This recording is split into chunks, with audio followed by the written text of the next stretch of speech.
Hello everybody, this is Maniac for Bricks, and I am here today with another custom minifigure video. I'll show you different customs that I've created, and I'll tell you how to make your own with some help with the links in the description below. You can check out some of the information in there for each figure in this video. This is special because we're doing a 3-in-1 custom minifigure video, because these are all from the same video game franchise, Five Nights at Freddy's. It's a very popular franchise in the past 2 years, and I thought I'd try my hand at making them in a purist perspective. Purist perspective usually means that you try to make each of these figures without customizing them with things such as, custom parts, or printings, or special paints.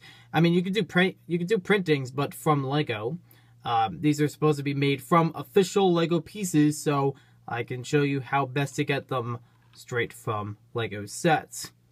Now, I will give a little bit of background on each of them in the video, but I'll try not to go too far because it's a very in-depth and complex story for each character and what the whole game series is about. So, let's not waste any time. Let's get right to it. First things first, we have the Anamatronic Skeleton. This is the main skeleton that is put into an animal suit at the fictional restaurant Freddy Fazbear's Pizzeria. And this is something that, yes, you can either wear the costume in the place, or you have the animatronic controlling it. This particular one is something you would see normally in the storage rooms in the game. And it's very basic because it's entirely a Lego official minifigure. No changes whatsoever from the Skeletron we've seen in the Lego movie. I felt this was a good representation between the skeletal design and the gray color, and even just the head just seems right. Although, I could recommend some alternates, but I don't really think they fit so well because those robot heads are not the same light bluish gray as we see with the rest of the figure, so I thought this one would fit well as is. There are the ones usually I would recommend from, like the Robo SWAT team from the Lego movie, but this by itself, you can get this in a couple different sets from the Lego movie theme, and I can put more information is in the description if you want to learn more about where to find parts and figures. Now, the first figure we saw is something you would find normally within the first or second game. This figure is from the second game.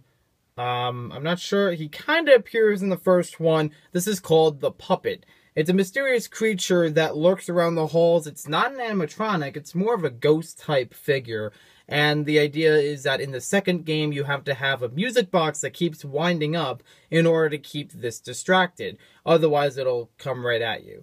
So, with that out of the way, the basic idea for this is you have some plain black torso piece that you can attach plain white arms onto.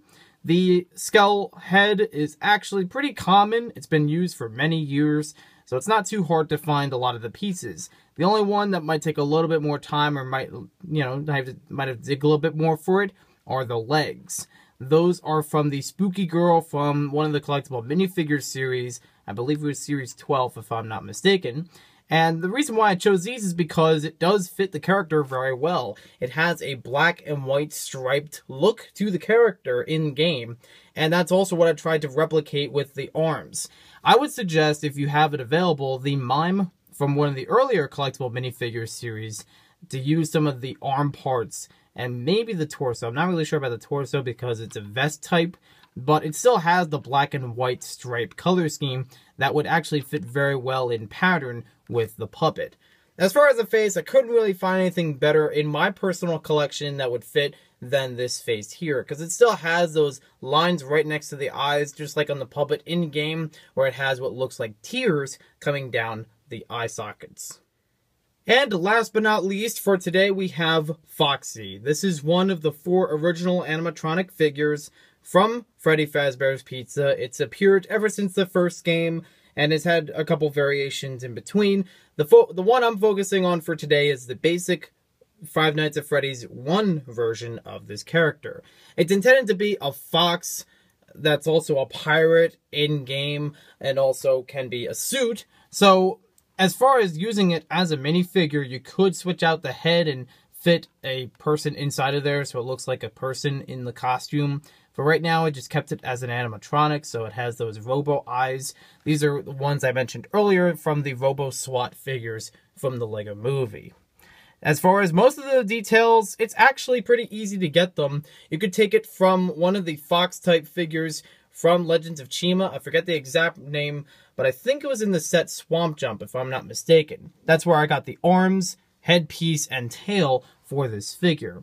The hook is something that I found from Baron von Baron, which was in the Adventurer series. The legs were from a pirate in the 2009 Pirates series. It looked like a castaway, and I thought it had a good ripping that would make it feel good for the Foxy character, since these are kind of worn down and some of the costumes ripped and such. So it made a good look on him. The torso is a plain brown torso. I personally couldn't find a reddish brown torso to match with the legs, but I think it fits pretty well. And yes, I do understand that, yes, some of the colors in here don't match up very well.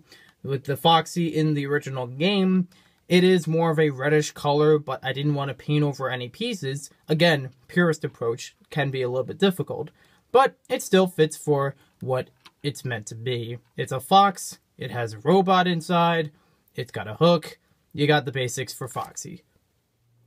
I'll have to say, in retrospect, it's a little hard to see the eyes on the Foxy character because the eye holes are meant more for Legends of Chima characters, which also have their eyes further apart than your average Lego minifigures. So it's a little dicey, but it's manageable. Otherwise, I would say these are good representations from what I can do at best in my collection. Let me know in the comments below if you tried to create your own. Have you done it with Purist style, or have you tried to paint over pieces or get special custom prints? I've seen that Brick101, previously Nightly News at 9, has made some amazing customs more accurate to the characters from the Five Nights at Freddy's game series. You can check that out in the link in the description below to his channel. And don't worry, we have more custom items that are coming soon in the future. Just because Customs Month is over, we can still do more reviews for different custom minifigures that I've created, custom minifigures I've seen from other people, or even custom brand items such as Brick Warriors and Eclipse Graphics. So thank you for watching this video, and thank you for joining me for Customs Month. I hope you all enjoyed all the different videos we've put out through August, and we'll see you next time with more LEGO videos and LEGO related videos.